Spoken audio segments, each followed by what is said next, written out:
अस्सलाम वालेकुम।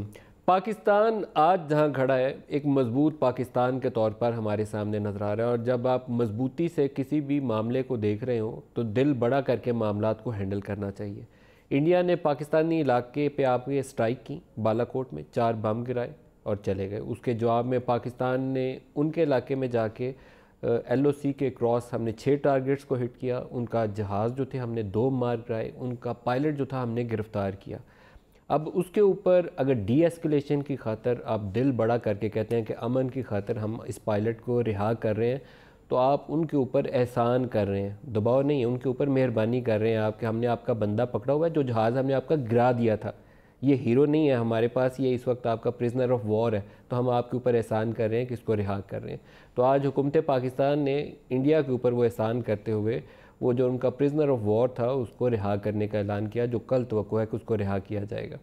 International diplomacy, सफारतकारी इसमें अहमियत की हामिल है। इंटरनेशनल डिप्लोमेसी पिछले 2-3 दिन हमें लगता था कि एब्सेंट है। ट्रंप इंतज़ामिया की नॉर्थ कोरिया के साथ जो बातचीत चल रही है उनका ज़्यादा फोकस उधर शिफ्ट हुआ था। लगता था कि इस बढ़ती हुई कशीदगी के ऊपर अभी उनकी तवज्जो नहीं है। आज अमरीकी सदर का इसके ऊपर बयान आया कि वो गुड न्यूज़ आ रही है, दोनों के साथ हम इंगेज रहें। फिर उनके फॉरेन सेक्रेटरी का स्टेटमेंट आया पॉम्पियो का, उसने कहा कि हमने बात की है सुषमा स्वराज के साथ भी और शाह महमूद कुरैशी के साथ भी, दोनों को कहा कि डिसंगेज करें, कशीदगी को बढ़ाना नहीं है, हर कीमत के ऊपर कशीदगी को कम करना है। हमारा जॉइंट सेशन ऑफ पार्लियामेंट हुआ, वहाँ प्राइम मिनिस्टर और अपोजिशन लीडर्स के जो बयान थे काबिल तारीफ़ थे। प्राइम मिनिस्टर ने कहा कि हम टीपू सुल्तान पाकिस्तानी कौम का हीरो है, ग़ुलामी कबूल नहीं है, हम लड़ेंगे आखिरी सांस तक आज़ादी की खातिर। और उन्होंने वहाँ उसी जॉइंट सेशन के अंदर ऐलान किया और दोबारा मोदी को याद दिलाया कि इस जंग के अंदर जो कुछ आपके पास हथियार हैं, जो हमारे पास हथियार हैं, इसमें किसी की जीत नहीं हो सकती अगर दोनों को पास मालूम हो कि क्या क्या चीज़ें मौजूद हैं। तो हम कशीदगी कम करना चाहते हैं, इसलिए नहीं कि हमारी कमज़ोरी है, बल्कि इस इलाके की फ़लाह और तरक्की अवाम की बेहतरी के लिए। और वहीं पर उन्होंने as a goodwill gesture, as a peace gesture, जो पायलट पाकिस्तान ने गिरफ़्तार किया हुआ है उसको रिहा करने का ऐलान किया। अपोजिशन लीडर कुछ ने अपनी ट्वीट्स के ज़रिए, बयानात के ज़रिए, और शहबाज शरीफ साहब ने फ्लोर ऑफ द हाउस मुकम्मल हुकूमत को अपनी सपोर्ट का, हमायत का यकीन दिलाया। फ़ौज ने जो गुज़श्ता रोज़ ब्रीफिंग की उसके ऊपर भी जो अभी तक अपडेट्स हैं और जो हमारे पॉलिटिकल लीडर्स के बयानात हैं, उससे लगता यह है कि मुकम्मल यकजहती के साथ कंप्लीट इस मामले के अंदर यूनिटी, हमआहंगी हमें नज़र आई। एक आपकी ऑपरेशनल प्रिपेयर्डनेस थी, आपकी प्रोफेशनल कमिटमेंट नज़र आई, जो गुज़श्ता रोज़ जवाब दिया गया इंडिया को।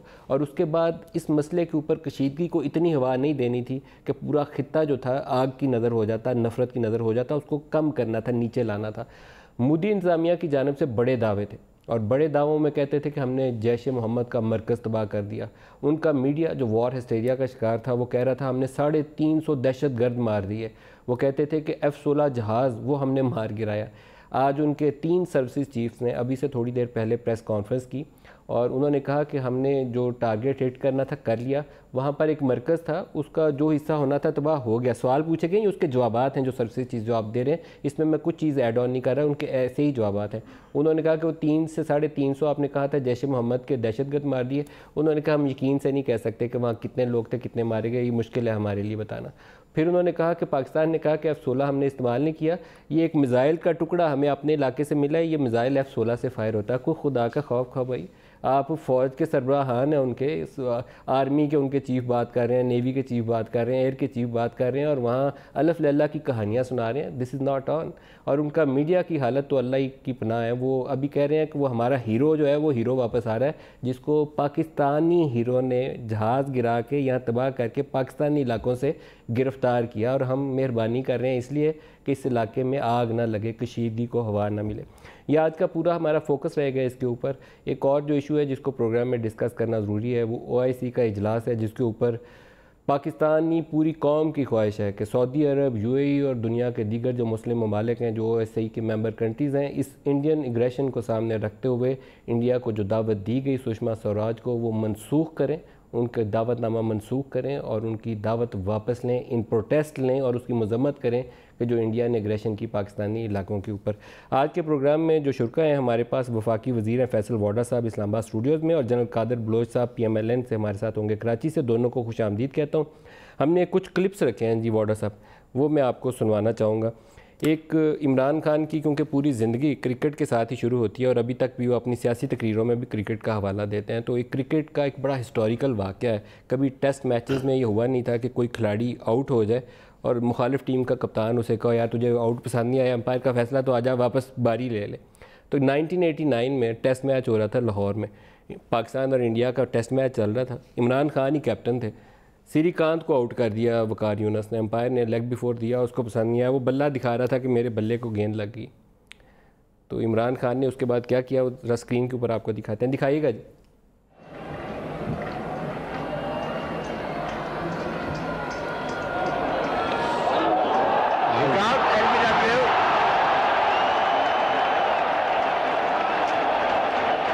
Srikanth's gone.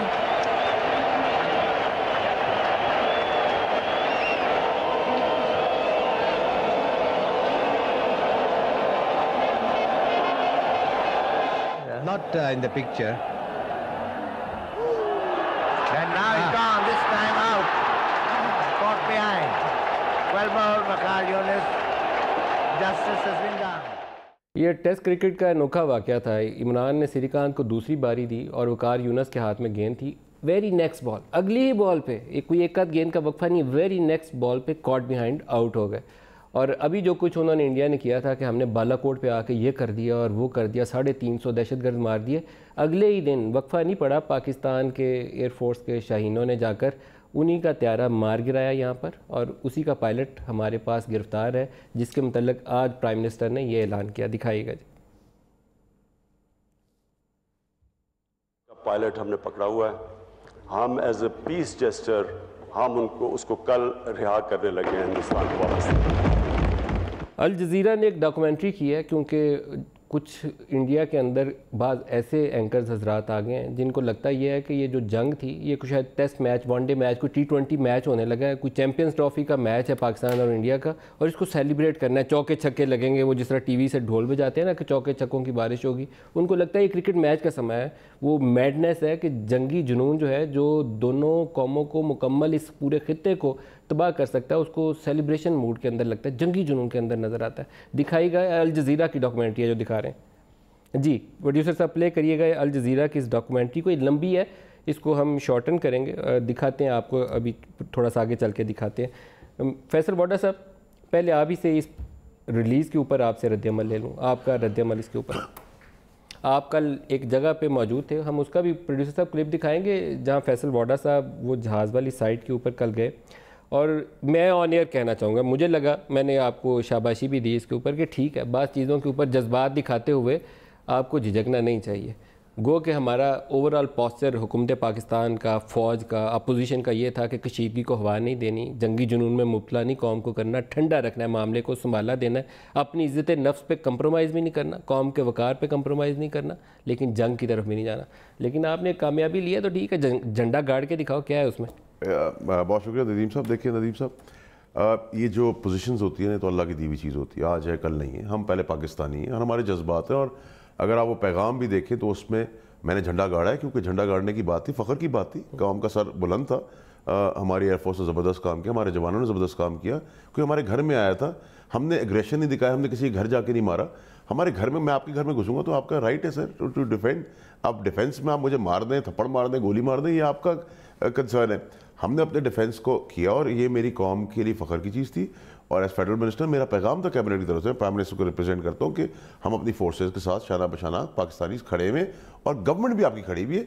वो वहाँ सर्दियों में बैठे हुए बगैर बीवी बच्चों से दूर हैं, शहादतें दे रहे हैं, तो आप उनको क्यों नहीं फ़ख्र से इंडोर्समेंट देंगे? नंबर 1। नंबर 2, मैंने अमन का यहाँ पैगाम दिया, लेकिन मैंने कहा जब भी कोई मेरे घर आएगा तो उसका झंडा मेरे पैर के नीचे होगा, मेरा झंडा मेरे सर के ऊपर होगा। मुझे कोई प्रॉब्लम नहीं। देखिए नदीम, मुझे क्रिटिसाइज कौन कर रहे हैं? आई एम वेरी ऑनेस्ट, अल्लाह ताला से माफ़ी मांगता हूँ, लेकिन वो लोग जिन्होंने अपनी ज़िंदगी में कुछ नहीं किया, जिनके माँ बाप ने बहुत चले जो छोड़ें, जिन्होंने जो भी किया, लेकिन what I am saying is I am not even concerned. वो मैं खुश होता हूँ, क्रिटिसिज्म आपको बताती है कि आप राइट डायरेक्शन पे जा रहे हैं। ये वो लोग हैं जिनकी मुझे इंपॉर्टेंस नहीं, they are nobodies to me, so I am happy what I am doing and I will keep doing it that way sir. जिन्होंने कल ऑपरेशन प्लान किया और जिन्होंने कल वो एग्जीक्यूट किया, दोनों शाबाशी के मुस्तहिक। Unbelievable sir. और पूरी पाकिस्तानी कौम शाबाशी की मुस्तहिक है, पूरी अपोजिशन मुत्तहदा थी सर। ये पाकिस्तान का एक बड़ा ज़बरदस्त ऑप्टिक्स पूरी दुनिया के अंदर गया कि हम अपने पॉलिटिकल डिफरेंसेस भी दूर कर दें जब हमारे मुल्क की बका की बात आ जाए। तो it was unbelievable what they have done. और खराज तहसीन है उन पायलट्स को, उन फौजियों को जिन्होंने प्लान किया, जो पूरी रात अलर्ट पर खड़े रहे और जिस तरह किया, जिस तरीके से और सिविलियंस कैजुअलिटीज़ बचाई और फिर भी अपना टारगेट अचीव किया। और अभी भी हम अमन की बात करें, हम कोई उसमें ये जश्न नहीं मनाने का हमने काम किया, हमें मजबूरी में करना पड़ा। हमें इंस्टिगेट करके इंडिया ने उस टाइम मोदी ने उस जगह पे लगाया, और हम इंडियन पब्लिक के भी खिलाफ नहीं है, हम इंडियन सरकार, मोदी सरकार के माइंड सेट के खिलाफ है। हमें मजबूर किया, दीवार से लगाया कि we had no other option to do this. General Qadir Baloch साहब से भी इस पर राय लेते हैं। जनरल कादिर बलोच साहब, रेयर कोई जो इस कौम की हिस्ट्री के अंदर रिसेंट पास में कोई एक ऐसा शायद सिंगल डॉट ऐसी नहीं है जिसको बताएं कि जहाँ पर हुकूमत, अपोजिशन और फ़ौज हम कहें कि एक दूसरे से हट के किसी और तरफ देख रहे थे, कंप्लीट यूनिटी नज़र आई और बहुत अच्छा लगा। शहबाज शरीफ की तकरीर, इमरान की तकरीर को तो शाबाशी दे रहे हैं, शहबाज शरीफ की तकरीर उससे ज़्यादा अच्छी थी कि मुकम्मल तौर पर खड़े होकर कह रहे हैं। बिलावल ने ट्वीट किया, उसने कहा हमारे वज़ीर-ए-आज़म की जो डी एस्केलेशन की कॉल है उसको इंडिया सुने। तो मुझे बहुत अच्छा लगा कि यहाँ पर अपोजिशन लीडर्स ने लीडर बन के दिखाया है, किसी कमज़ोरी का मुजाहरा नहीं किया, उन्होंने कोई सियासत नहीं की इसके ऊपर। बिस्मिल्लाहिर्रहमानिर्रहीम। मलिक साहब, जो बात जहन में रखनी चाहिए वो ये है, ऐसे मौक़ों के ऊपर ये गवर्नमेंट और अपोजिशन एक दूसरे से आमना सामना इनका नहीं होता है कि पॉइंट स्कोरिंग करें या सपोर्ट करें या न करें। ये मुल्की पॉलिसी नहीं है जो कि बनाई जाए जिसके बारे में अपोजिशन ये कहे कि मुल्की मफाद में नहीं और वाइस वर्सा। ये जिस वक्त इस किस्म के मौके आ जाते हैं जहाँ पर एक और मुल्क ने आपकी आज़ादी को चैलेंज किया, आपकी सॉवरेंटी को चैलेंज किया और आपको उन्होंने थ्रेटन कर दिया, उस वक्त कौम की तरफ से रिस्पांस की रिक्वायरमेंट होती है, गवर्नमेंट की रिस्पांस नहीं होती है, पूरी कौम की रिस्पांस होती है। और इसमें मुखालिफ जो होता है वो मुखालिफ मुल्क है जिसने आपकी आज़ादी को चैलेंज किया, आपकी इंटेग्रिटी और सॉवरेंटी को चैलेंज किया। ऐसे मौक़ों के ऊपर अगर हुकूमत को सपोर्ट किया जाता है, क़यादत हुकूमत के हाथ में होती है, कैप्टन हुकूमत होता है, पूरी की पूरी कौम टीम होती है। और अगर ऐसे मौके के ऊपर हुकूमत को अगर सपोर्ट किया जाता है, उनके साथ एग्री किया जाता है, तो ये कोई एहसान नहीं होता है गवर्नमेंट के ऊपर, किसी के ऊपर, वो अपना फ़र्ज़ अदा कर लेते हैं। अपोजिशन ने अपना फ़र्ज़ अदा किया, मीडिया ने अपना फ़र्ज़ अदा किया, आर्म फोर्सेस ऑफ पाकिस्तान वो इंस्ट्रूमेंट हैं जिसके थ्रू आपकी पावर प्रोजेक्ट की जाती है। अल्हम्दुलिल्लाह उनकी ट्रेनिंग, उनकी तरबियत इस किस्म की थी जिसका सबूत उन्होंने सामने किया। एक तरफ से आपके दुश्मन ने एग्रेशन किया, बड़े बड़े क्लेम्स किए, क्लेम का नतीजा उनको मिल नहीं रहा है कि अपने कौम को बता दें कि जो वो क्लेम कर रहे थे कि हमने ये किया वो क्या, 325 आदमी मार दिए, हेडक्वार्टर हमने डिस्ट्रॉय कर लिया और हमने F-16 को फलान जगह पे गिराया वगैरह, ये सबूत वो अपने लोगों को पेश नहीं कर सके। लेकिन हमारे अफवाज ने हमारे ऊपर एक बहुत बड़ा एहसान किया और वो ये है कि एक ट्रॉफी सामने पेश की। वो कहते हैं कि जहाज़ गिराया तो जहाज़ हमारे मुल्क पे गिराया, सब ने देखा, पायलट पकड़ा तो पायलट माशाल्लाह सबके सामने है। और साथ ही उन्होंने उसकी रिहाई का मुतालबा किया। गुड विल जेस्चर के तौर पर प्राइम मिनिस्टर पाकिस्तान ने बेहतरीन काम किया, इससे कुछ नहीं मिलना था इसको यहाँ रखने से, तो उसको वापस भी कर रहे हैं। अल्हम्दुलिल्लाह पूरी की पूरी कौम ने यूनिटी दिखाई। हमारे मुल्क के अंदर कोई भी ऐसा तबका हमारे आबादी में नहीं था जिसके बारे में ये सोचा जाए कि हुकूमत के सोच से उनकी सोच मुख्तलिफ थी। हुकूमत और आवाम, कैप्टनसी हुकूमत के हाथ में थी, उन्होंने झंडा उठाया और चल पड़े, पूरी कौम उसके सामने एक लाइन में लग गई उसके पीछे और उनको सपोर्ट कर रहे हैं, सपोर्ट करते रहेंगे जब भी इस किस्म का कोई चैलेंज आएगा। और सपोर्ट हुकूमत को नहीं करेंगे, एहसान हुकूमत के ऊपर नहीं करेंगे, अपना फ़र्ज़ वो अदा करेंगे इस मुल्क की खातिर जिसके वो शहरी हैं। अच्छा, ये कुछ अल जज़ीरा का मैंने एक क्लिप चलाना है प्रोग्राम में, और वो इसलिए चलाना है कि जो लोग मीडिया पे बैठे हों, राय आमा हमवार करने का काम हो, उनको अपनी कौम को, अपने लोगों को, जहाँ पर चैनल्स उनके देखे जाते हैं, उनको जंगी जुनून में मुब्तला करना ड्यूटी उनकी नहीं है। कुछ अकल की बात बताना ज़रूरी है। अगर मोदी की अकल मारी गई है कि वो RSS की उसके अंदर जो फ़िलासफ़ी है या हिंदुत्व का जो उसका माइंडसेट है, तो एटलीस्ट जो लोग TV चैनल्स पे बैठे हैं उनको तो इस कदर इन्फ्लुएंस होकर अपनी पूरी 1.25 अरब की आबादी है, आप उसको किस जंगी जुनून में मुबतला करके क्या अचीव करना चाहते हैं, ये सुनिएगा कि ये क्लिप अल जज़ीरा टीवी के हैं, उन्हीं को क्रेडिट है इसका, लेकिन दिखा रहे हैं हम आपको कि ये क्या कह रहे थे। दिखाइएगा जी। प्रधानमंत्री ने साफ किया था कि वक्त भी हमारा होगा, जगह भी हमारी होगी और ये सब कुछ तय करेगी भारतीय सेना। और देखिए भारतीय वायुसेना ने कर दिखाया। भारत की तरफ से संदेश यही दिया गया है कि अगर छेड़ोगे तो फिर छोड़ेंगे नहीं, घर में घुसकर मारेंगे।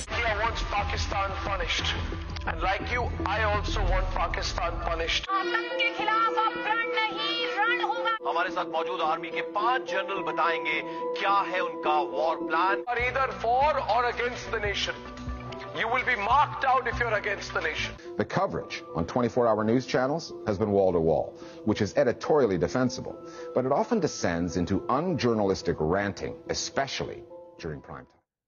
ये इसके आगे मैं दिखाऊं तो वो और उसने इनकी रुसवाई की है, बस मैंने इतना ही दिखाया है। बाकी अल जज़ीरा का क्लिप आप खुद देख सकते हैं, लेकिन इस मैडनेस को आप लोगों को कुछ सबक सीखना चाहिए, कुछ अकल करनी चाहिए।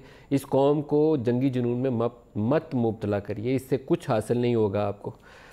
एक और हिस्सा दिखाऊंगा, क्योंकि जो ये सेलिब्रेट कर रहे थे कि घर में घुस कर मार कर आए, घर में घुस कर मारने की जो वीडियो क्लिप दिखाते रहे हैं, आज AFP ने इसके ऊपर एक स्टोरी की है और AFP की वेबसाइट भी दिखाएगा जी। अगर वो लिंक कहेंगे तो लिंक भी हम इसके ऊपर पोस्ट कर देंगे। ये वेबसाइट है, ये एक वीडियो गेम है और वीडियो सिमुलेशन जो थी उसको यूज़ करते हुए ये इमेजेस क्रिएट किए गए और उसी के वीडियो क्लिप्स के हिस्से लेकर ये इन्होंने दावा किया, और दावा ये किया कि ये उड़ी का हमले की दिखा रहे हैं पहले वाली, और बाद वाली को कहा कि हम ये अब की दिखा रहे हैं। और कुछ चैनल्स ने बताया कि ये बालाकोट वाले हमले की फुटेज है, हमारे जहाज़ गए थे, विमान गए थे और मार कर आए हैं। और ये वीडियो क्लिप है, AFP ने फैक्ट चेक, वो फेक स्टोरीज़ के ऊपर आजकल एक उन्होंने साइट बनाई है कि फ़ेक वीडियोज़ और फेक स्टोरीज़ कौन सी चलती हैं, तो उसके ऊपर उन्होंने पूरा इन्वेस्टिगेट करके वीडियो गेम्स के लिंक्स और इस्टेब्लिश किया है पूरा डिटेल्स के साथ, और ये अवेलेबल है AFP की वेबसाइट पर जाके कोई भी देखना चाहे तो उसको देख सकता है। भारतीय अवाम की राय वो भी एक आपको दिखाना चाहूँगा, क्योंकि इसके ऊपर डिवाइडेड ओपिनियन सामने इंडिया के अंदर नज़र आ रही है। एक वो क्लिप है छोटा सा हमारे पास, मैं वो भी आपको दिखाऊँगा, फिर गुफ्तगू आगे बढ़ाते हैं। दिखाइएगा जी। करो, शर्म करो, मोदी जी शर्म करो। नेता को जब देखो चुनाव प्रचार करनी हो, चौपर मिल जाती है, हेलीकॉप्टर मिल जाती है, बट हमारे सैनिकों को नहीं मिलती। ये तो जुमलेबाजी की सरकार है और सेना के साथ में भी जुमलेबाजी कर दी है। प्यार से ही जीत होती है, प्यार से ही अपनापन होता है। पीस इंडिया के पास खोने के बहुत है, वॉर के बाद। It's my humble request to all the political leaders, especially the BJP political leaders. You have enough time to play your politics, but not at this time and not at the cost of our soldiers' sacrifice.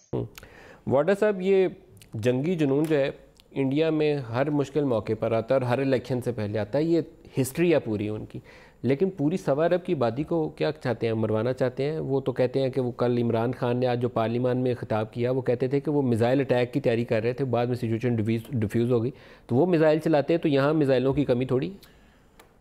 देखिए नदीम साहब, जब आपने एक mind set की आप बात करें ना कि पूरा हिंदुस्तान ऐसा नहीं सोचता, पूरे इंडियन आबादी ऐसी नहीं है, जो अभी आप क्लिप्स दिखा रहे हैं उसमें डिवाइड है, मेजर डिवाइड है। ये 25-50 साल पहले एक स्लोगन होता था कि जी इधर आप गोला बरसात दो तो मैं इलेक्शन जीत जाऊंगा। मुझे लग रहा है इस हरकत के बाद मोदी की जो बची कुची सीटें वो भी उसको नहीं मिलेंगी, नंबर 1। नंबर 2, उन्हीं का आज एक मिनिस्टर ने बयान दिया है कि हमारा सोच ये थी कि हमें 22 सीटों का एडवांटेज हो जाएगा। तो सर, अगर आप पूरी दुनिया को आपने एक्सपोज कर दिया है इस मोदी सरकार का, मैं इंडियंस नहीं कह रहा, मैं इस मोदी सरकार की इसलिए बात कर रहा हूँ क्योंकि वो गवर्नमेंट है, जो बाकी है वो आपसे देखें क्या बात करेंगे, हमें सोल्जर्स को ना मरवाओ हमारे। यही सेंटिमेंट पूरी दुनिया में हर इंसान का ह्यूमैनिटी के तौर पे होना चाहिए, इंसानियत के तौर पे होना चाहिए। लेकिन अगर वो मिसाइल मारेंगे तो सर हमने यहाँ जो मिसाइल हैं वो डिस्प्ले के तौर नहीं रखे हुए ना सर, कि हम घरों के अंदर ग्लास में किस चीज़ को इन्वाइट करना चाह रहा है मोदी भी, और उसी तरह का आगे वहाँ उसने मीडिया फ्रेंजी पैदा कर लिया जो इन्वाइट कर रहे हैं कि ठीक है जंग चलाओ भाई, मिसाइल चलाओ इसके ऊपर। लेकिन अजीज, आज प्राइम मिनिस्टर ने अपनी स्पीच पे कैटेगोरिकली मीडिया को बड़ा प्रेस किया, बड़ी तारीफ की पाकिस्तानी मीडिया की, कि उन्होंने बड़ी रिस्पॉन्सिबिलिटी। देखिए नदीम मलिक साहब, हम आपसे सीखते हैं, आपको अल्लाह ताला ने एक चीज़ दी हुई है, आपको एक एंकर जिस तरह पोर्ट्रे करता है, जिस तरह क्वेश्चन करता है, इस तरह आप भी हमें ग्रूम करते हैं। आपका जो ग्लास में पानी पिलाता है आपका ऑफिस में, उससे भी आप बहुत कुछ सीखते हैं। तो हमने आज जो चीज़ सबसे इंपॉर्टेंट सीखी इमरान खान साहब की स्पीच में, अमन अमन अमन और अमन। बट अमन हमारी कमज़ोरी नहीं है, हमारी स्ट्रेंथ है कि हम इस खित्ते को हम 2 मुल्कों की लड़ाई तो बचाना चाहते हैं, खित्ते को भी बचाना चाहते हैं, और हमारे लिए इंपॉर्टेंट है कि हम प्रोग्रेसिव रहें। और हमारा तो सर टाइम बड़ा गोल्डन टाइम आ गया हमारे मुल्क का, जिसमें प्राइम मिनिस्टर इमरान खान साहब है, not because just because he is my prime minister, लेकिन आज मैं आपको बताऊँ नदीम मलिक साहब, मैं आज उनको जब देख रहा था असेंबली में, फिर मैं कहूँगा कि देखिए थोड़ा सा बायस्ड होगा कि मेरे चेयरमैन है, मैंने उनके साथ ही उनसे सियासत सीखी है, लेकिन बिलीव करें आज एक बड़ा मुतमईन पाकिस्तानी था मैं, रसर फ़ख्र से, जब इमरान खान साहब ने कहा कि मैं पीस प्रोसेस को आगे बढ़ाने के लिए एक गुड जेस्चर आपको ये देता हूँ कि जी मैं आपका पायलट वापस करता हूँ।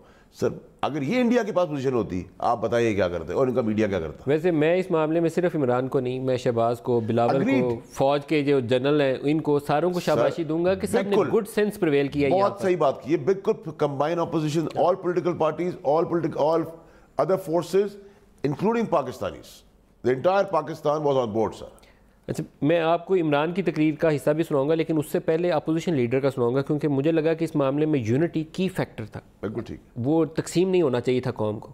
बिलावल ने ट्वीट किया कि आवर प्राइम मिनिस्टर कह रहा है, उन्होंने जो अपने इन्वर्टेड कॉमास में लिखा है कि our prime ministers call of de-escalation, वो बड़ा अच्छा टर्म था। शहबाज शरीफ ने तो फ्लोर ऑफ द हाउस तकरीर किया, दिखाइएगा जी शहबाज साहब की तकरीर। सारी अपोजिशन, और मुझे यकीन है कि वो मेरी इस बात की तायीद करेंगे कि हम तमाम इख्तिलाफात को बालाए ताक रखकर पाकिस्तान के आला मफादात, पाकिस्तान की सालमियत के लिए हुकूमत के साथ भरपूर तावन करने की यहाँ पर पेशकश करते हैं। मिसाली इत्तेहाद और यगानगत के लिए हम मिलकर काम करेंगे और पूरी दुनिया को एक ही आवाज़ आएगी, और वो होगी मुत्तहिदा पार्लियामेंट की और मुत्तहिदा पाकिस्तान की। I agree with the prime minister कि हमें अमन की पेशकश उनको फिर करनी चाहिए। OIC ने हिंदुस्तान की फॉरेन मिनिस्टर को गेस्ट ऑफ ऑनर बुलाया जाए और कश्मीरियों के जख्मों पर नमक पाशी हो। जनाब स्पीकर, ये हमें बर्दाश्त नहीं, ये काबिल कबूल नहीं है बिल्कुल। जनरल कासिम बलोच साहब, पहले ये OIC वाले मामले के ऊपर आपकी राय चाहूँगा। OIC वाला इशू जो है, यहाँ पर हमें अपने डिप्लोमेटिक जो ऑफिसेज हैं वो भी यूज़ करने चाहिए। मिलिट्री इस्टेब्लिशमेंट के सऊदीज़ के साथ, UAE के साथ बड़े गुड रिलेशंस हैं, उन्हें अपना वज़न इस्तेमाल करना चाहिए। प्राइम मिनिस्टर के अपने अब बहुत अच्छे टर्म्स हैं, जो क्राउन प्रिंस के साथ भी उन्होंने मीटिंग में और प्रिंस मोहम्मद के साथ भी उन्होंने दिखाए, उसको भी इस्तेमाल करना चाहिए। पूरी कोशिश करनी चाहिए कि ये जो सुषमा वाली दावत है इसको मनसूखी की जाए इसकी। जनरल कासिम बलोच साहब। मलिक साहब, ये अनफॉर्चुनेटली ये डेवलपमेंट एक बहुत ही गलत मौके के ऊपर हुआ।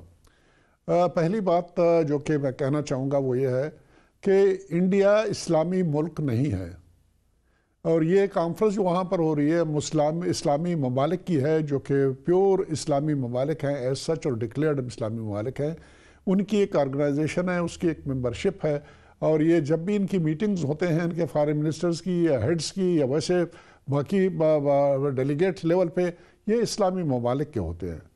इंडिया को इस बुनियाद के ऊपर उन्होंने इनवाइट किया है कि इंडिया में एक बहुत बड़ी तादाद मुसलमानों की रहती है, वो अपनी जगह पे, उसमें कोई शक नहीं है, किसी किस्म का कोई शक नहीं है। हिंदुस्तान पाकिस्तान एक थे, पाकिस्तान अलहदा बना तो एक इस्लामी मुल्क बन गया। इंडिया उसी तरह से एक सेकुलर मुल्क है या एक हिंदू मुल्क है, जो भी उसको आप समझ लें, और उसको इस मौके के ऊपर इन्वाइट कर लेना, और इन्वाइट भी उसके फॉरेन मिनिस्टर को बतौर चीफ गेस्ट के, कोई इसकी कोई तुक नहीं बनती है, समझ नहीं आने वाली चीज़ है। और एक ऐसे मौके के ऊपर जबकि इंडिया ने हम पे घाव लगाया हुआ है, जबकि इंडिया ज़्यादतियों की इंतहा कर रहा है कश्मीर के अंदर, कश्मीरी यूथ के साथ जो कार्रवाई जिस किस्म की जा रही है पिछले कई सालों से, 6 लाख फौज वहाँ पर मुतय्यन है और क्या कुछ नहीं कर रहे हैं। और फिर कश्मीर के मामले में हम एक रिकग्नाइज्ड और एक्सेप्टेड पार्टी हैं, UN रेजोल्यूशंस हैं, वहाँ पर हमें बतौर पार्टी के एक्सेप्ट किया गया है। इंडिया ने भी मुख्तलिफ औकात के ऊपर जब भी बातचीत की बात हुई है तो हमेशा ये कहा गया है कि पाकिस्तान के साथ मुज़ाकरात किए जाएंगे उन तमाम अमूर के ऊपर जो कि मुतनाज़ा हैं, बशमूल कश्मीर के। ये हिंदुस्तान भी एक्सेप्ट करता रहा है। जब हमारी उस किस्म की अटैचमेंट है कश्मीरियों के साथ, और इस वक्त हमारे ऊपर एक उफ्ताद उन्होंने डालने की कोशिश की एक ऐसे एक्विजिशन की बुनियाद के ऊपर जिसके सबूत किसी सूरत में वो पैदा नहीं दे सके, और हमारे तमाम ऑफर्स के बावजूद भी अभी उनके डोसियर में कोई ऐसी चीज़ सामने नहीं आई है। ऐसे मौके के ऊपर एक ऐसे मुल्क को जिसने हमें सबक सिखाने की धमकी दी, जिसने इनिशिएट किया अपने एयर ऑपरेशन और हमारी सॉवरेंटी की उन्होंने वायलेशन की, उनके जहाज़ अंदर आए और यहाँ पर वो उन्होंने तो अपनी तरफ से जो कार्रवाई करना था कर दिया था। इट्स और गुड लक कि हमारे लोगों की कैजुअल्टी वगैरह नहीं हुई। यानी एग्रेशन उन्होंने किया, एक्ट ऑफ वार किया ऐसे मौके के ऊपर। और फिर ख़ासकर वो ममालिक जिनके साथ हमारे अच्छे ताल्लुकात हैं, बहुत अच्छे ताल्लुकात हैं। पिछले दिनों शेख मोहम्मद यहाँ पर आए थे, वो यूएई के सरबराह बनने वाले हैं और उन्होंने अच्छी जेस्चर्स का यहाँ पर मुजाहरा किया और बहुत कुछ करके गए। और आज भी अभी मैं टीवी पे टिकर देख रहा था कि उन्होंने फिर हमारे वज़ीर आज़म से बात की है, इंडिया के वज़ीर आज़म से बात की है, वो मीडिएट भी करना चाहते हैं। जब वो मीडिएट करना चाहते हैं तो ऐसे मौके के ऊपर हिंदुस्तान की पार्टिसिपेशन की किसी किस्म की कोई जस्टिफिकेशन नहीं है। तो ये जेस्चर जो उन्होंने किया है मेरे ख़्याल में बेहतरी अमन की खातिर और अमन को एक मौका देने के लिए और हमारी जो जेस्चर्स हैं उसको अप्रिशिएट करने के लिए कि ऑल थ्रू हमारा prime minister despite being in A superior position militarily और पॉलिटिकली आल्सो, उसके बावजूद भी बार बार हमारे प्राइम मिनिस्टर अमन की दावत, मुज़ाकरात की दावत सब कुछ करते रहे। न सिर्फ यहाँ पर ये तकरीरों में ये बात करते रहे बल्कि हमारे वज़ीर आज़म साहब ने अपने बराबरी के जितने भी सरबराहान थे मुख्तलिफ ममालिक के उनसे बातचीत की। हमारे वज़ीर ख़ारिजा ने तो कोई कसर ही नहीं छोड़ी, पूरी दुनिया से उन्होंने अमन के बारे में बात की। ऐसे मौके के ऊपर चाहिए तो ये कि as a goodwill gesture हमें एम्बैरस न कर दें कि हम मजबूर हो जाएं उस कॉन्फ्रेंस को हम बाइकाट करें। वो अपनी ये जो है ना ये इन्विटेशन इसको वापस लें और बतौर ऑब्जर्वर अगर वो आके बैठ जाती है मेरे ख्याल में इसके ऊपर कोई किसी को एतराज़ नहीं होगा। मैं यही समझता हूँ। इससे पहले भी ये होता रहा है, इस किस्म के बातचीत होती रही है। बतौर ऑब्जर्वर अगर आके एक साइड पे बैठ जाती है कोई नहीं है, लेकिन बतौर चीफ गेस्ट के, बतौर पार्टिसिपेंट के उसको बुला लेना मेरे ख्याल में ये मुनासिब नहीं होगा। बेहतर यही होगा कि ये इन्विटेशन जो उन्होंने दी है इसको विड्रा करें। फैसल वाडा साहब, प्राइम मिनिस्टर, मैं ये अपडेट दे रहा हूँ आपको, prime minister Imran Khan received a telephonic call from president of Turkey Tayyip Erdogan. उससे पहले अभी थोड़ी देर पहले उनकी जो क्रॉन प्रिंस हैं यूएई के, प्रिंस मोहम्मद, उनके साथ बात हुई है। जो ये ओआईसी वाला नुक्ता है, एक तो वैसे आपको मुस्लिम दुनिया की सपोर्ट साथ फ्रेंडली कंट्रीज़ की होनी चाहिए, लेकिन ओआईसी के ऊपर आपको ज़्यादा इस वक्त सपोर्ट चाहिए कि वो आप अपनी ताकत, अपना वेट इस्तेमाल करें। क्या करना चाहिए? देखिए नदीम भाई साहब, बात तो ठीक है कि एक तो इस्लामिक मुल्कों का ये प्लेटफॉर्म है। सऊदी फॉरेन मिनिस्टर भी आ रहे हैं और शायद इसी एक सिंगल पॉइंट पे आ रहे हैं। नंबर एक। नंबर दो ये कि जी हम उसके जब ये हम मेरे ख्याल से फर्स्ट सेकंड या पहले बंच में से थे, फाउंडिंग मेंबर्स में से थे, ठीक है सर। तो उसके बाद नेचुरली ये तो इनवाइट ही टोटली गलत है, और स्पेशली नोइंग द फैक्ट कि अब जो सिचुएशन हुई है और जिस तरह हिंदुस्तान ने बिहेव किया, तो डेफिनेटली शाह महमूद कुरैशी साहब पूरी कोशिश करेंगे कि उनका इनवाइट या तो कैंसिल किया जाए या इसका ऐसा वे निकाला जाए जिसके अंदर हमारा has been invited as a guest of honor in the opening session, inaugural session, वो उसकी कैंसिलेशन होनी चाहिए, कोई गेस्ट ऑफ ऑनर नहीं होना चाहिए। ठीक है। A+ जी देखें, अगर इनाग्रल सेरेमनी भी है तो इनाग्रेशन के अंदर सिर्फ आदमी आता है, फीता काट के निकल जाता है। तो मेरे ख्याल से उस सिचुएशन में मेरी अपनी सोच कहती है वो ये कि we can bypass that particular term कि हमारा आमना सामना नहीं होना चाहिए, हमें अपना प्रोटेस्ट करना चाहिए रजिस्टर, लेकिन मेरे ख्याल से उससे पहले इनवाइट के ऊपर जो है वो कैंसिलेशन की तरफ ज़रूर कोशिश की जाएगी। शाह महमूद कुरैशी साहब अपना काम बड़ी शाह साहब का भी और हमारी मिलिट्री एस्टेब्लिशमेंट का बड़ा वेट है उस सारे पूरे खित्ते के अंदर। इनकी जो रिलेशंस हैं बड़ी ठीक ठाक तगड़ी हैं सर। मेरे military to military ties are very strong. मेरे ख्याल मलिक साहब इसमें बेटर सेंस विल प्रिवेल, क्योंकि ये बड़ा ही अनकंफर्टेबल सिचुएशन क्रिएट हो रही है। हमारे लिए भी डिफिकल्टी होगी और बाद में उनके लिए भी होगी। पता चले कि पाकिस्तान बाइकआउट करके ओआईसी के इजलास से बैठा हुआ है तो फिर ओआईसी के पीछे बाइकआउट मेरी नज़र में तो is not a good option. और पहले हमें कैंसिलेशन की तरफ जाना चाहिए, दूसरी तरफ फिर हमें मिड वे ऐसा निकालना चाहिए जहाँ आप अपना प्रोटेस्ट भी रजिस्टर कराएं और चीज़ भी करें, क्योंकि आप ऐसी सिचुएशन में बाइकआउट नहीं कर सकते क्योंकि ये फाउंडिंग मेंबर भी हो और अभी आपको ज़रूरत है और आपके साथ सारी मुस्लिम उम्मा खड़ी भी है आपके साथ। So I think that would be a completely bad idea if you just completely back out it. You have to fair middle way out. Middle way के लिए आपको कोई रास्ता निकालना पड़ेगा। बिल्कुल। इमरान खान ने आज पार्लियामेंट के अंदर क्या कहा वो भी दिखाएगा जी। मुल्क का हीरो टीपू सुल्तान है। एक गैरतमंद कौम आज़ादी के लिए लड़ेगी, वो गुलामी एक्सेप्ट नहीं करेगी। रात एक था कि शायद पाकिस्तान के ऊपर किसी तरह का मिसाइल अटैक किया जाए, वो फिर बाद में डिफ्यूज़ हो गया। मैं ये आज हिंदुस्तान को इस प्लेटफॉर्म से कह रहा हूँ कि इससे आगे ना लेके जाएं, क्योंकि जो भी आप करेंगे पाकिस्तान मजबूर होगा रिटेलिएट करने के लिए। दो मुल्क जिनके पास वो हथियार हैं जो हम दोनों मुल्क के पास हैं, उनको सोचना भी नहीं चाहिए इस तरफ। एक सवाल है जी जो इस बहस को मैं इससे आगे लेके जाना चाहता हूँ। वो तंजीमें, वो ऑर्गेनाइजेशन जो कभी हमें FATF के फोरम के ऊपर चैलेंज मिलता है, FATF के ऊपर, कभी दुनिया के दीगर ममालिक से मिलता है, आज पोम्पियो कहता है कि आप इन ऑर्गेनाइजेशन के ख़िलाफ़ मूव करें।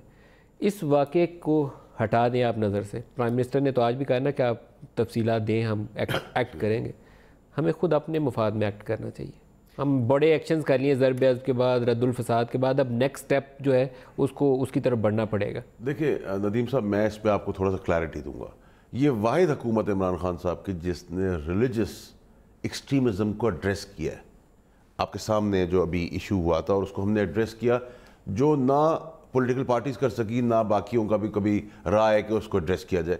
तो हम किसी भी किस्म की दहशतगर्दी एक्सेप्ट नहीं करेंगे। ये हमारा बड़ा क्लियर वाज़ेह पैगाम है प्राइम मिनिस्टर साहब की तरफ से और ये हमारी आइडियोलॉजी का हिस्सा है। इसमें ही हमारी परवरिश हुई है।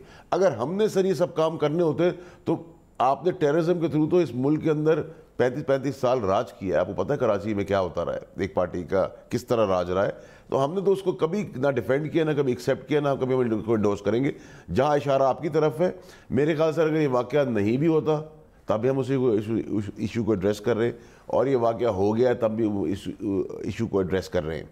तो हमारे वाक़े से उसमें दो रेड लाइन्स कहीं नहीं नज़र आ रही, कोई डबल लाइन नहीं है कि हम ये करेंगे ये नहीं करेंगे। टेररिज्म सर किसी सूरत में किसी किस्म की भी एक्सट्रीमिज्म एक्सेप्टेबल नहीं है तहरीक इंसाफ की हुकूमत में। जनरल कादर बलोच साहब, कैसे इस मामले पे आगे बढ़ा जाए? इसको आपको अच्छे से स्ट्रेटजाइज करना पड़ेगा कि मुल्क के अंदर बदअमनी भी ना हो, अफरा तफरी ना फैले, क्योस ना हो, और उन टीमों, उन 2-3 तंजीमों के अंदर जिसके ऊपर पूरी दुनिया उंगली उठा रही है, जो एलिमेंट आप मेन स्ट्रीम कर सकते हैं करिए उसको, जो नहीं मेन स्ट्रीम होता, हार्ड कोर है, उसके ख़िलाफ़ आपको मिलिट्री माइट यूज़ करनी है, स्टेट पावर यूज़ करनी है, अपनी कवानीन इस्तेमाल करने हैं, करिए आप। इसके बगैर मुल्क अब जो है आप आगे बढ़ाते हुए आपको चैलेंजेस आएंगे। नहीं साहब, मेरे ख्याल में ये एक ऐसा मसला है जिस पे दो राय नहीं हो सकते हैं, और वावडा साहब के नुक्ते निगाह से मैं इत्तफाक नहीं करता हूं कि इनकी हुकूमत वाहिद हुकूमत है जो इस मसले को हैंडल कर सकती है और उन्होंने कार्रवाई की और बाकी किसी ने नहीं की है। ये प्रॉबेबली सही नहीं है। दहशतगर्दी के ख़िलाफ़ कार्रवाई शुरू हुआ पीपल्स पार्टी के दौर से लेकर हमारे दौर में क्या कुछ नहीं किया गया, और हमारा मुल्क जो आज एक जन्नत का समा पेश कर रहा है जिसमें टेररिज्म तकरीबन गायब होकर रह गई है, ये अफवाज पाकिस्तान की इसके में बड़ी कुर्बानियाँ हैं। हमारी सियासत की बड़ी मैच्योरिटी थी, इसमें सियासतदानों के हर एक ने अपना कंट्रीब्यूशन किया। इसके बारे में कोई इख्तलाफी नुक्ता निगाह कहीं पर नहीं है। हमारे मुल्क में मेरे ख्याल में इस वक्त कोई सियासी जमायत नहीं है जो कि दहशतगर्दी की हिमायत करे और दहशतगर्दों की पुष्टपनाही करने के लिए वो कोई तजवीज़ वगैरह दे। अब बात यह है कि मुश्किलात मुख्तलिफ़ अवकात में थे और मुश्किलात के बेशुमार वजूहात हैं। उसमें हमारी इकनॉमिक कंडीशन है, हमारी पॉलिटिकल जो मसाइल मुख्तलिफ़ अवकात में मार्शल लॉज़ की वजह से या दूसरे वजूहात की वजह से पैदा होते रहे हैं, वो मजबूरियाँ थी जहाँ पर इस किस्म के कोई ऑर्गेनाइजेशन जो आजकल कंडमनेशन के ज़मरे में आते हैं, जहाँ पर पूरी कौम उस पर मुत्तफ़िक हो चुकी है कि अभी ये टाइम है कि एक्शन लिया जाए, इसको मज़ीद पनपने नहीं दिया जाए। तो मेरे ख़्याल में मजबूरियाँ थी, शायद उसकी वजह से ये लोग थोड़े बहुत जो हमारे मुल्क में कार्रवाइयाँ करते रहे। लेकिन एक बात जो मैं यहाँ पर कहना चाहूँगा, इंटरनेशनल कम्युनिटी को ये बात मैं कहना चाहूँगा कि इन लोगों की वजह से जितना ज़्यादा हम लोगों ने सफ़र किया है, दुनिया में कोई भी मुल्क नहीं है जो हमारा नज़ीर पेश कर सके।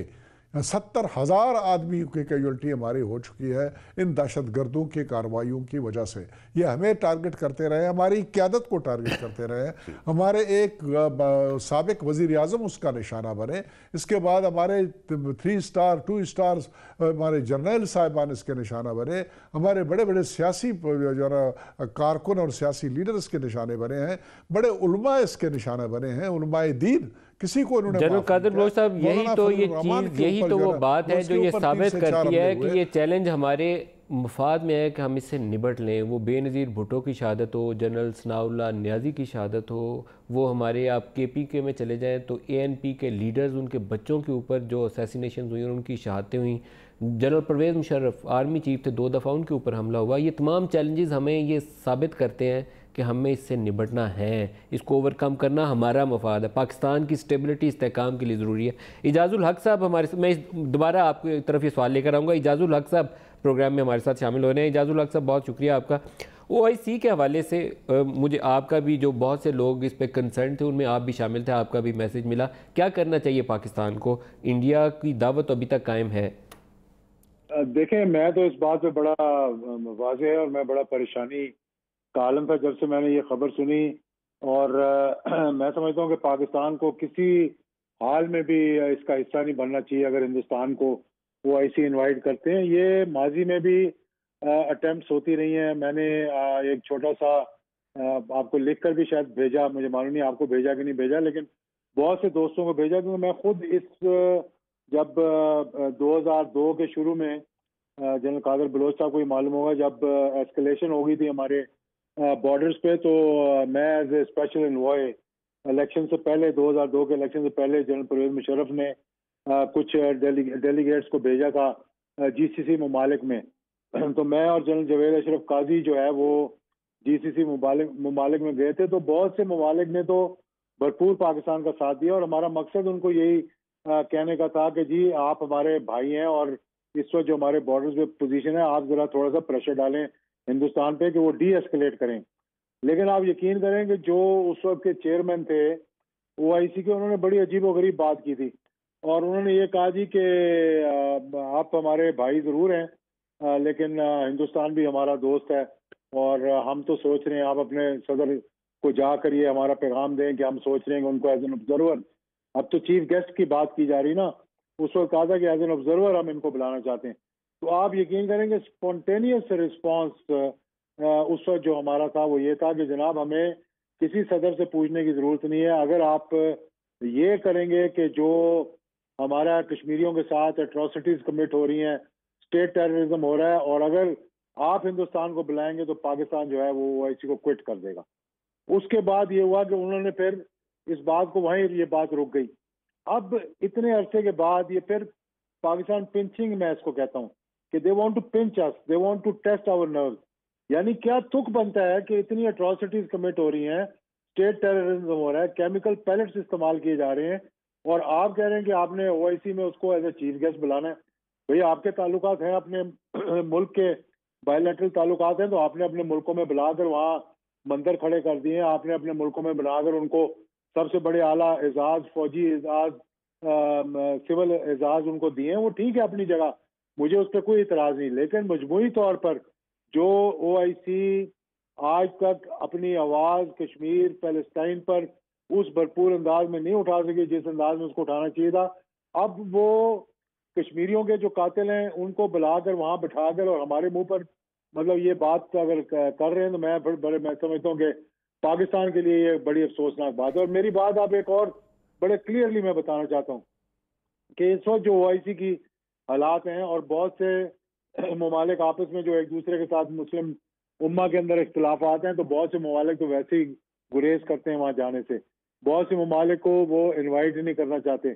तो अगर पाकिस्तान जो कि सबसे बड़ा one of the biggest Islamic country with सबसे बड़ी फौज हमारी है, हम एक न्यूक्लियर मुल्क हैं, और अगर पाकिस्तान वहाँ पर नहीं जाएगा तो फिर OIC में कभी ये जरूरत नहीं होगी अगर हम ये कह दें जनाब if we put our foot down कि नहीं जनाब शुक्रिया बहुत बहुत आप हिंदुस्तान को बुला रहे हैं। मौजूदा सूरत हाल में जब कश्मीर के अंदर इतनी एट्रोसिटीज हो रही हैं तो अब तो हमारे बॉर्डर के ऊपर जो है वो उन्होंने वायलेशन शुरू कर दी हैं और जंग का समा बना हुआ है, तो मैं तो समझता हूँ बड़े दुख की बात है हमारे लिए, और इस पर हमें एक बड़ा मजबूत स्टैंड लेना चाहिए।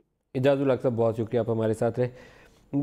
फैसल बॉर्डर साहब, मुख्तलिफ जो लोगों के मैंने मैसेजेस पढ़े, उसमें से एक किसी दोस्त ने, मैं उनका नाम नहीं लेता, उन्होंने मैसेज किया हुआ है, बासित साहब हैं, उन्होंने मैसेज किया हुआ है कि ये जो रिसेंट क्राइसिस आया था तो बहुत बड़ा चैलेंज, लेकिन बॉर्डर के ऊपर जो सिचुएशन डेवलप हुई और जिस तरीके से पाकिस्तान ने रिस्पॉन्ड किया, हमारे एयरफोर्स ने जाके जिस तरीके से जवाब दिया और उनका जहाज़ गिराया, तो उससे पाकिस्तान ने अपनी पावर असर्टिव रोल जो है उसको री इस्टेब्लिश किया है। तो हम एक कमज़ोर कौम के तौर पर सामने नहीं आए, ताकतवर कौम की हैसियत से मुस्लिम उम्मा में सामने आए। पहले भी खैर हम न्यूक्लियर पावर थे, तगड़ी फ़ौज भी है, मुल्क भी अच्छा है, सारा कुछ ठीक है। OIC के फोरम के ऊपर ये जो रास्ता निकालने की कोशिश है, इसके लिए हम कुछ कर सकते हैं इस मौके के ऊपर? देखिए नदीम साहब, बात तो डायलॉग्स के थ्रू होगी, बात इस्लामिक कंट्रीज़ के प्रेशर से होगी, और मेरे ख्याल से कि क्योंकि ये डोमेन शाह महमूद कुरैशी साहब की है, उनको ये जॉब बड़ी ज़बरदस्त तरीके से करना आती है, तो मेरी अपनी ज़ाती राय आपने मुझसे पूछी, तो मैं ज़रूर, मुझसे राय ली जाएगी तो किसी फोरम पे कैबिनेट के अंदर, तो मैं यही कहूँगा कि बाइकआउट मेरे हिसाब से नहीं होना चाहिए। We can't be disconnected, but yes, even though ये हम डिस्कनेक्ट नहीं हो सकते, लेकिन हम साथ भी नहीं बैठ सकते, ठीक है जी। सो एक मिडल वे कहीं ना कहीं होगा, और मैं समझता हूँ कि मुझसे ज़्यादा डीप थाट्स होंगी शाह महमूद कुरैशी साहब के माइंड के अंदर, और मे बी हम जो बातें करें उससे पहले ही ये पॉसिबिलिटी हो जाएगी सारी गाँव में मिलकर उसको कैंसिलेशन की तरफ। जो मेरे ख्याल में प्राइम मिनिस्टर की बात हुई है प्रिंस मोहम्मद से, UAE वाले से, और वो फैसल अल जबीर आ रहे हैं उधर से फॉरेन मिनिस्टर सऊदीया, कि ये आज रात में शायद चीज़ें हतमी एक शेप लेंगी कि क्या उसकी शक्ल निकलती है, हम साइड पे बैठेंगे, वो साइड पे बैठेंगे, क्या होगा। देखिए नदीम मलिक साहब, एक तो ये कि बासित साहब ने जो बात की, मैं उनका एहतराम करता हूँ उनके राय का, लेकिन हम कभी भी कमज़ोर कौम नहीं थी। हमें ज़रूरी नहीं कि दिखा के पता पड़ेगा कि हम ताकतवर लोग हैं, हमें अल्लाह ताला ने इतनी सलाहियतें भी दी हुई, इतना सब कुछ भी दिया हुआ अदरवाइज़ भी, जिनका मैं जिक्र करना मुनासिब नहीं समझता एज फेडरल मिनिस्टर, कि कोई चिंगारी की तरफ मैं ले जाऊँ किसी बात को। तो I have to be very very sensible when I am talking. दोनों मुल्कों के पास बहुत सारी ऐसी चीज़ें जो बहुत ख़तरनाक है, तो हमें वो डिस्प्ले के लिए काफ़ी है कि हम बहुत ताकतवर कौम है, और हम जज्बाती कौम है, और हमारी कौम वाहिद कौम है पाकिस्तानी जिसने अपने टाइम के ऊपर टैंकों के नीचे बम लगा दिए थे, अपने सब पे लेके चले गए थे, हमारा असला नहीं था। हमारी ख़वातीन ने अपने जेवर उतार के दे दिए थे कि आप जंग लड़ें। तो हम बज़िद पाकिस्तानी, हम बहुत जज्बाती लोग हैं, हमारे पास कुछ भी ना हो, हमारे जज्बात भी बहुत चीज़ों में भारी हैं, तो हमारे पास अल्लाह ने बहुत कुछ दिया हुआ है। 9/11 के बाद हमने कुछ गलतियों से सबक सीखा, ज़्यादा दौर के बाद हमने सोसाइटी को रेडिकलाइज़ किया था। पिछले 10-15 सालों में हमने लड़ के अपने उस माशरे को दोबारा हासिल करने की कोशिश की है। ये 1-2 तंजीमें रह गई हैं जिनको आपको मेन स्ट्रीम करना है, अदरवाइज़ आप बड़े हद तक उस फेज़ से निकल आएँ। इंडिया उस तरफ जाना शुरू हो गया, जिससे हम निकल के वापस आ रहे हैं। वो हिंदुत्व की तरफ, एक्सट्रीमिस्ट हिंदू माइंडसेट जो है उसकी तरफ ले गया अपने कौम को। हमारे पास ये जो तंजीमें रह गई हैं, इनको एड्रेस करना है, मेन स्ट्रीम करें, इनको किसी कानून के तहत लाएं, जो भी करना है, लेकिन you have to do it. Of course we will do it, मतलब इसमें कोई इफ एंड बट नहीं है नदीम मलिक साहब। मैं बड़ा कैटेगोरिकली स्पेसिफिक आपको बता रहा हूँ कि बिल्कुल जो चीज़ जिस तरह हाईलाइट करें, हम किसी किस्म का एक्सट्रीमिज्म इंशाल्लाह जो रह भी गया है वो नहीं छोड़ेंगे। जनरल कादिर बलोच साहब ने अभी जिन चैलेंजेस का जिक्र किया, देखें वो सारे हमारी सिक्योरिटी से रिलेट करते हैं। मोहतरमा बेनज़ीर भुट्टो की असैसिनेशन, शहादत उनकी, जनरल सनाउल्लाह नियाज़ी की शहादत हो, यहाँ पिंडी के अंदर वो मेडिकल कोर के जनरल थे, उनके ऊपर असैसिनेट उनको कर दिया गया।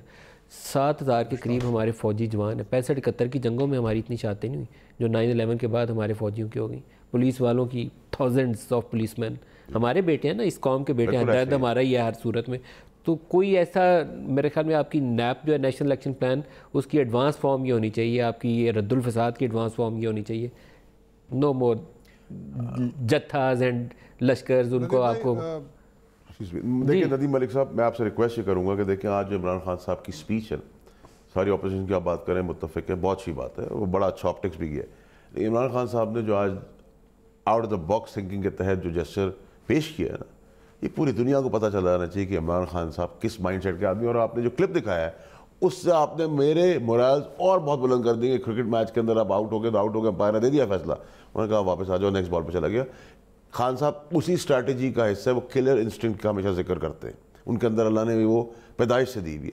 और जो चीज़ें आज हम वी वर नॉट एक्सपेक्टिंग कि out of the box solution क्या होगा, बट अल्लाह हैज़ बीन काइंड कि इमरान खान साहब को अल्लाह ताला ने इतनी सलाहियत दी है, और आपने जब मुझे क्लिप दिखाया 88 का मुझे बता रहे हैं 89 का सर, तो अगर इस आदमी हमारे प्राइम मिनिस्टर साहब के अंदर ये क्वालिटी वहाँ से है तो उसका मतलब बचपन से किसी की जीन्स में आते, कोई पैदाइशी कुछ सलाहियतें लेके पैदा होता है। इमरान खान साहब is one of them. General Qadir Baloch साहब, आप उस पर ऐड करना चाह रहे थे कि तंजीमों को कैसे, अब नैब को आप आगे कैसे बढ़ाएं, रद्दुल फसाद को कैसे आगे देंगे। वाला साहब अगर मेहरबानी करके, काफ़ी उन्होंने तारीफ की प्राइम मिनिस्टर साहब की, और प्राइम मिनिस्टर साहब को हम भी इस वक्त सपोर्ट कर रहे हैं क्योंकि वक्त इस किस्म का है। बाकी सियासत को मेरे ख्याल में एक तरफ रखते हैं, इस वक्त मुल्क की दफ़ा का मसला है। मैं ये कहना चाहूँगा नदीम भाई कि मुल्की सिक्योरिटी को सोर्स आउट करना ये मुनासिब बात नहीं है। Unfortunately over a period of time, पिछले 2 से 3 दहाइयों में हम अनफॉर्चुनेटली उस तरफ भी जाते रहे, और ये नॉन स्टेट एक्टर्स, इसमें कोई शक नहीं। अगर हम ये कहेंगे कि जी हमारा इसके साथ हमारे मुख्तलिफ गवर्नमेंट्स का कोई ताल्लुक़ नहीं था, मेरे ख्याल में ये बात मुनासिब नहीं होगी। और इससे ताल्लुक़ रहा है और हमने इनको स्पॉन्सर किया अनफॉर्चुनेटली, और उसकी पैट्रनाइजेशन हुई। लेकिन जितना नुकसान इनकी वजह से, जैसे कि पहले भी मैंने अर्ज़ किया था कि हमें हुआ है, दुनिया के किसी मुल्क को नहीं हुआ है। हमारे हमसाए जो शिकायतें करते हैं उनकी शिकायत हमारे नुकसानात के मुकाबले में कुछ भी नहीं है। और हमारी हुकूमतें अभी ये रियलाइज़ कर चुकी हैं। पिछले तकरीबन 2 दहाइयों से मुल्क में जमहूरी तसलसल जारी है, जमहूरी चेंजेस आ रहे हैं, और जमहूरी हुकूमतों ने इसके ऊपर क्रैक डाउन किया है।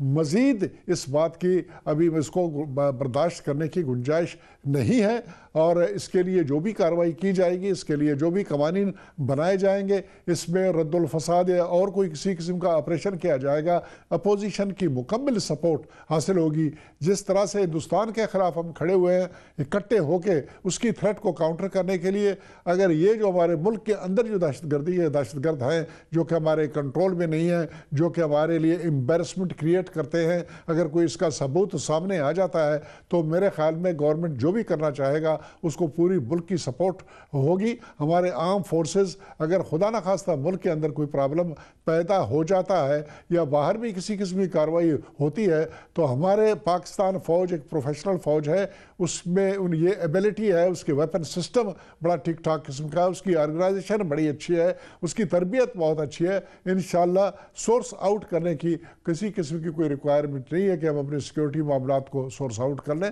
As a matter of principle Pakistani सरजमीन के ऊपर कोई मुसल्ला जत्था नहीं होना चाहिए। No more private armies. वो जो पुराना एक पिछला 30-40 साल हमने इस कौम के वो ज़ाया किए हैं, बड़ी मुश्किल से इस कौम को दोबारा हम सही जगह पर लेकर आए हैं। वो रेडिकल एलिमेंट जो है उसको हमें ख़त्म करना है। एक में प्रोग्राम का भी है हमारे पास टाइम, 2 हमने छोटे छोटे पैकेजेस तैयार किए थे कि कैसे मोदी बोल रहा है और कैसे prime minister of Pakistan respond कर रहे हैं। 2 उसके हिस्से हैं, दोनों आपको दिखाना चाहूँगा, क्योंकि एक में आपको वो एक्सट्रीमिस्ट माइंडसेट नज़र आएगा और दूसरे के अंदर आपको मुसालियत का एक रवैया नज़र आएगा। दिखाएगा जी दोनों। पुलवामा जैसी तबाही मचाकर आपने जो रास्ता अपनाया है, आपने अपनी बर्बादी देखी है। अगर आप ये समझते हैं कि आप पाकिस्तान के ऊपर कुछ किसी किस्म का हमला करेंगे, पाकिस्तान रिटेलिएट करने का सोचेगा नहीं, पाकिस्तान रिटेलिएट करेगा। हमारे पड़ोसी उसके इस मंसूबे का मुंह तोड़ जवाब देंगे। हम हिंदुस्तान में सुन रहे हैं, आवाजें सुन रहे हैं, मीडिया पे सुन रहे हैं, पॉलिटिशियंस की आवाजें आ रही हैं कि पाकिस्तान को सबक सिखाना चाहिए, पाकिस्तान के ऊपर बदला लेना चाहिए, स्ट्राइक करनी चाहिए। बहुत बड़ी गलती कर चुके हैं, बहुत बड़ी कीमत उनको चुकानी पड़ेगी। शुरू करना तो जंग इंसान के हाथ में होती है, लेकिन जंग खत्म करना इंसान के हाथ में नहीं होती। पाकिस्तान की धरती से आए हुए आतंकवादी, ना कोई एविडेंस, ना कोई सोचा कि इसके अंदर पाकिस्तान का क्या फायदा है। यही एक देश है जो चारों तरफ आतंकवाद को एक्सपोर्ट करने में लगा हुआ। हिंदुस्तान की गवर्नमेंट को ऑफर कर रहा हूं, किसी किस्म की आप तहकीकात करवाना चाहते हैं इस इंसिडेंट में कि कोई पाकिस्तानी इसमें मुलव्वस था, हम तैयार हैं। अगर आपके पास कोई एक्शनेबल इंटेलिजेंस है कि पाकिस्तानी इन्वॉल्व है, वो हमें दे, मैं आपको गारंटी करता हूं कि हम एक्शन लेंगे। आप बलूचिस्तान को नहीं संभाल पा रहे हो और आपको कश्मीर की बातें करके ये आपको गुमराह कर रहे हैं। क्या वजह है? कश्मीर के नौजवान उस इंतहा पे पहुंच चुके हैं जो वो मौत का उनका खौफ ही उतर गया है। कोई तो वजह होगी। क्या आप समझते हैं कि ये वन डायमेंशनल ऑपरेशन, जुल्म करना, मिलिट्री के जरिए मसला हल करना, क्या ये अगर आज तक कामयाब नहीं हो तो आगे कामयाब हो जाएगा? पड़ोस के देश के नेता, उनके हुक्मरान कहा करते थे 1000 साल लड़ेंगे, काल के भीतर कहां खो गए, कहीं नजर नहीं आते। मैं आपको वाज़े तौर पे कह रहा हूं कि ये नया पाकिस्तान है, ये नई माइंडसेट है, नई सोच है। पाकिस्तान के 100 घंटे के भीतर ही अपने साथियों पर हुए हमले के एक बड़े गुनहगार को वहां पहुंचा दिया जहां उसकी जगह थी। आज हमने एक्शन लिया, सिर्फ हम ये बताएं हिंदुस्तान को कि हमारे में कैपेबिलिटी है कि अगर आप हमारी मुल्क में आ सकते हैं तो हम भी आपके मुल्क में जाके कार्रवाई कर सकते हैं। इस बार सबका हिसाब होगा, हिसाब पूरा होगा। 2 हिंदुस्तान के मिग्स ने पाकिस्तान की रिटेलिएशन में बॉर्डर क्रॉस किया, उनको शूट डाउन किया गया। पायलट्स हमारे साथ हैं। पुलवामा हमले के बाद पाकिस्तान का हिसाब लिया जा रहा है। पुलवामा के बाद हिंदुस्तान को पूरी ऑफर की कि किसी किस्म की वो इन्वेस्टिगेशन चाहते हैं, हम उसके लिए तैयार हैं। ये दर्द सह करके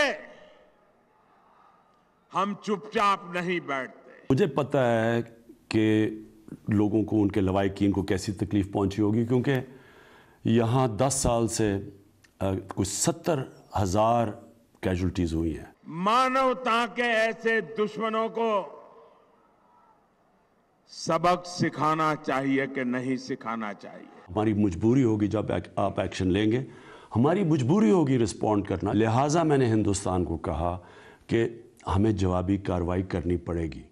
ये एक हमले से पहले के बयानात है और दूसरा पाकिस्तान के जवाब देने के बाद के हैं। अब पायलट हमारे पास है और मैंने पहले कहा कि हम मेहरबानी कर रहे हैं, उस प्रिजनर ऑफ वॉर को रिलीज़ कर रहे हैं, जहाज़ हमने गिराया। आज जो कौमी असम्बली में प्राइम मिनिस्टर की तकरीर का क्लिप था, वो भी अगर एंड पे दिखा दें तो फिर वाडा साहब से उसके ऊपर जवाब ले लेते हैं। जो आज प्राइम मिनिस्टर ने कौमी असम्बली में फ्लोर ऑफ द हाउस तकरीर की, दोबारा यही कहा कि हमारे पास बंदा है, जहाज़ आपका हमने मार के गिरा लिया, लेकिन जंग हल नहीं है। आप एक एक्ट करेंगे, जवाब देना फिर मजबूरी होगी, जवाब हमें देना पड़ेगा, लेकिन जारियत हल नहीं है। अमन टॉक्स वो हल है। दिखाएगा आज क्या कहा प्राइम मिनिस्टर। इस मुल्क का हीरो टीपू सुल्तान है। एक गैरतमंद कौम आज़ादी के लिए लड़ेगी, वो ग़ुलामी एक्सेप्ट नहीं करेगी। रात एक था कि शायद पाकिस्तान के ऊपर किसी तरह का मिसाइल अटैक किया जाए, वो फिर बाद में डिफ्यूज़ हो गया। मैं ये आज हिंदुस्तान को इस प्लेटफॉर्म से कह रहा हूँ कि इससे आगे ना लेके जाएं, क्योंकि जो भी आप करेंगे पाकिस्तान मजबूर होगा रिटेलिएट करने के लिए। 2 मुल्क जिनके पास वो हथियार हैं जो हम दोनों मुल्क के पास हैं, उनको सोचना भी नहीं चाहिए। वाडा साहब, अब आप सोचते क्या हैं कि ये मामला कुछ इस्लाह की जानब चलेगा? यहाँ तक आ गए हैं, कुछ लर्न किया, या अभी भी वही वॉर मॉन्गरिंग चलेगी? मेरे ख्याल से कि अगर मोदी सरकार की बदनसीबी होगी कि इसके बाद भी वो कशीदगी की तरफ गए, मेरे ख्याल से एक बहुत ज़बरदस्त पैगाम पहुँचाया। और ये अगर सिचुएशन मोदी के पास होती कि हमारे 2 जहाज़ गिरा दिए गए होते, खुदा न खास्ता हमारा पायलट उनके पास होता, तो आप उनका कुछ ना होने के बाद वो कार्टून के या वीडियो गेम्स के क्लिप निकालने का वो और उनके मीडिया जो है ड्रामे कर रहा है, तो आप इमेजिन कर सकते हैं। लेकिन मेरे ख्याल से बेटर सेंस शुड प्रिवेल, और बहुत सारे इंटरनेशनल फोर्सेस भी अब आ गई हैं इन अ वे। ट्रंप का भी बयान है, ट्रंप का भी स्टेटमेंट प्रोड्यूसर साहब दिखाएगा, क्योंकि मेरे ख्याल में जो इंपॉर्टेंट डी एस्केलेशन के अंदर इस वक्त रोल है वो ट्रंप इंतजामिया का, वाशिंगटन का रोल है। वाशिंगटन से पॉम्पियो ने भी बात की है, इंडियन फॉरेन मिनिस्टर से भी, पाकिस्तानी फॉरेन मिनिस्टर से भी, और ख़ुद ट्रंप ने इसके ऊपर बयान दिया। दिखाएगा प्रोड्यूसर साहब क्या कहा Trump. We have, I think, reasonably attractive news from Pakistan and India.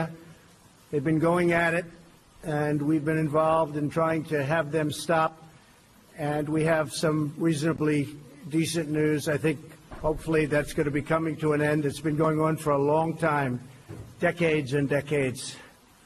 There's a lot of dislike, unfortunately. So we've been in the middle trying to help them both out, see if we can get some organization.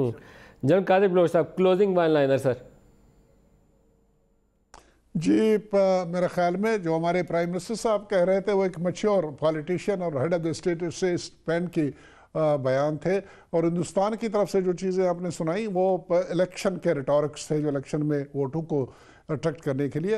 मैं इतना कहूँगा कि अगर escalation की तरफ ये जाएंगे, जो इस किस्म की तबाही होनी है, जो बर्बादी होनी है, जो नुकसान होना है, हिंदुस्तान का कई गुना ज़्यादा नुकसान होना है। मैं समझता हूँ कि हिंदुस्तान में एक जमहूरियत रही है काफ़ी अरसे तक, वहाँ पर काफ़ी लोग हैं जो कि अपने गवर्नमेंट को समझा सकेंगे कि तबाही की तरफ कौम को न ले जाया जाए, तबाही की तरफ ले जाएंगे। जहाँ तक हमारा ताल्लुक है, हम तैयार है। हमारे प्राइम मिनिस्टर ने जो कुछ कहा है, हमारे अपोजिशन ने जिस किस्म की सपोर्ट की है, हमारे आर्म फोर्सेस की जिस किस्म की तैयारी है, उसमें इंशाल्लाह बी फिटिंग किस्म का रिस्पॉन्स वन लाइनर जनाब और अभी बॉर्डर साहब आपसे हमने तो बहुत कुछ मैसेज ऑफ होप में और इससे ज़्यादा नहीं कर और मुझे उम्मीद भी और इंशाल्लाह ऐसा ही होगा कि सेंस प्रिवेल करेगा और यह दोनों मुल्कों के लिए भी नहीं और खत्ते के लिए भी नहीं ये चीज़ एक्सेप्टेबल। आप ये फैसल बॉर्डर साहब, जनरल कादिर बलोच साहब, आप दोनों का बहुत शुक्रिया। आज के लिए इतना ही, इजाज़त दीजिए। खुदा हाफिज़।